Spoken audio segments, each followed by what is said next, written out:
कौन है? कौन है इन सब के पीछे? ये पेड़ अचानक से कहां से आ गया? सब कुछ खत्म कर दिया इसने। छोड़ दो मुझे, मेरे दोस्तों को भी छोड़ दो। कुछ दिनों पहले तक जिस जगह पर दूर दूर तक कोई पेड़ का नामो निशान नहीं था, सिर्फ सूखा पड़ा हुआ था, बड़े बुजुर्ग बोले कि ये जगह पहले युद्ध का मैदान थी। राजाओं की लड़ाई में कई सारे निर्दोष सैनिकों ने अपनी जान खोई थी। ये जगह शापित है। यहाँ न तो कोई इंसान, न कोई पेड़ पौधा। लोगों ने कई बार उस जगह को हरा भरा करने के लिए पेड़ लगाने की कोशिश भी की, मगर वहां कोई पेड़ पनप ही नहीं पाया। ये मैदान लोगों के रास्ते में पड़ता था। इसी रास्ते से होकर सभी लोग गांव से अपने खेतों में पहुंचते थे। एक दिन गांव के दो लोग उस मैदान में से निकलकर अपने खेतों में जा रहे थे, मगर आज उस जगह को लोग आश्चर्य से देख रहे थे, क्योंकि वहां पर एक छोटा सा पौधा पनप रहा था। उस पौधे की पत्तियां काली थी। ये तो दुनिया का 8वां आश्चर्य होगा। इस वीराने में एक पौधा पनप रहा है।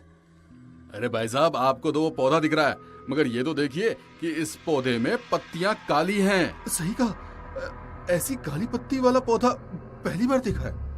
एक तो शापित जगह और दूसरा काली पत्ती का पौधा। खो ना हो जरूर कोई शैतान का साया है। इसे पनपने से पहले ही उखाड़ देते हैं। बंजर जमीन पर कोई पेड़ उग रहा है और तुम उसे निकालने की बात कर रहे हो सकता है कोई नई तरह का पौधा हो। किसी से बात करने पर पता चलेगा ना।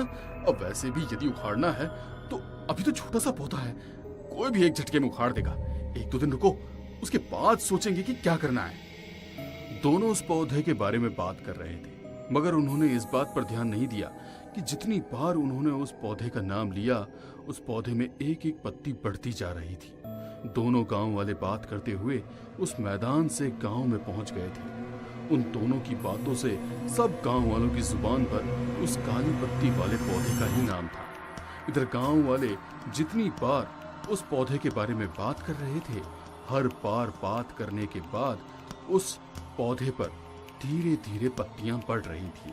आसपास के सभी गांव और शहर में एक दिन में पनपने वाले पौधे के बारे में चर्चा हो रही थी। जितनी ज्यादा चर्चा होती उतना ही वो पौधा बढ़ता जाता। धीरे धीरे बढ़ते हुए उस पौधे ने पूरे मैदान को घेर लिया था। दिल्ली में रहने वाले तीनों दोस्तों ने जब न्यूज़पेपर में इस पेड़ के बारे में पढ़ा तो उसे देखने के लिए गांव जाने के बारे में सोचने लगे। यार, इस बार का वीकेंड का प्लान सेट हो गया है। हम लोग इस पेड़ को देखने वहाँ जरूर जाएंगे। एक ही रात में इतना बड़ा हो गया कि पूरे मैदान को ढक लिया। सॉरी गाइस, इस बार मैं तुम्हारे प्लान में शामिल नहीं हूँ। प्लीज साथ में चलो भी। We will have fun together. यहाँ से केवल 2 घंटे का रास्ता है, सुबह जाकर शाम को आ जाएंगे। ऋषि और अनिल के कहने पर रिया भी उन लोगों के साथ गांव जाने के लिए निकल गई। तीनों हंसी मजाक कर रहे थे। ड्राइविंग सीट पर ऋषि था और रिया उसके करीब बैठी थी। अनिल पीछे की सीट पर बैठा हुआ आसपास के नजारों को अपने हैंडीकैम से शूट कर रहा था। यार अनिल, आजकल तो एडवांस कैमरा मोबाइल में भी आते हैं, उसके बावजूद तू क्यों ये हैंडीकैम लेकर घूमता है? यार, जो बात इस हैंडीकैम में है ना, वो मोबाइल कैमरे में नहीं है। दूर तक शूट हो जाता है। हैंडीकैम की तारीफ करते हुए अनिल ने हैंडीकैम शूट करने के लिए रिया को पोज देने के लिए कहा। रिया अलग अलग पोज में फोटो क्लिक करवा रही थी। ऋषि उन दोनों की हरकत को देखकर मुस्कुरा रहा था। उसका ध्यान ड्राइविंग से हटकर उन दोनों पर आ गया। तभी अचानक सामने उनकी एक कार से टक्कर हो गई। अरे ये क्या मुसीबत है? गाड़ी के अचानक सामने कौन आ गया? क्या हुआ? गुस्सा क्यों हो रहे हो? और गाड़ी क्यों रोक दी? अरे यार, गाड़ी के सामने कोई आ गया था और टकरा गया। उसे जाकर देखना पड़ेगा। क्या कह रहे हो? कौन टकरा गया? हमें तो कुछ भी महसूस नहीं हुआ। अरे, गाड़ी के टकराने पर वो आदमी जोर से चीखा भी था और तुम कह रहे हो कि कुछ महसूस नहीं हुआ। चलो उतर कर देखते हैं। ये देख ऋषि का चेहरा डर के कारण सफेद हो जाता है, क्योंकि उसने साफ साफ देखा था कि कोई बुजुर्ग उसकी कार से टकराया था, मगर यहाँ पर तो कोई भी नहीं है।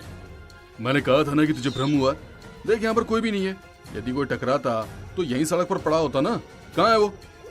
ऋषि को अभी भी विश्वास नहीं हो रहा था।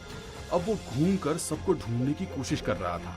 तभी उसने देखा कि गाड़ी के फ्रंट पर खून के धब्बे लगे थे। देखो, तुम्हें मुझ पर विश्वास नहीं हो रहा था ना? गाड़ी से जरूर कोई टकराया था। देखो, यहाँ पर खून भी लगा है। खून कहाँ है? खून? मुझे तो कहीं नजर नहीं आ रहा।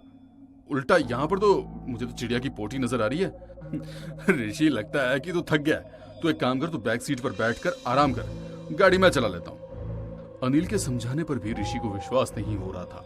वो चारों ओर किसी को ढूंढ रहा था। रिया उसका हाथ पकड़कर बैक सीट पर ले गई और कार अब अनिल चला रहा था।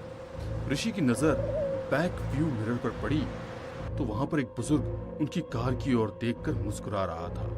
उसका शरीर पूरी तरह से सफेद और आंखों की जगह काले गड्ढे थे।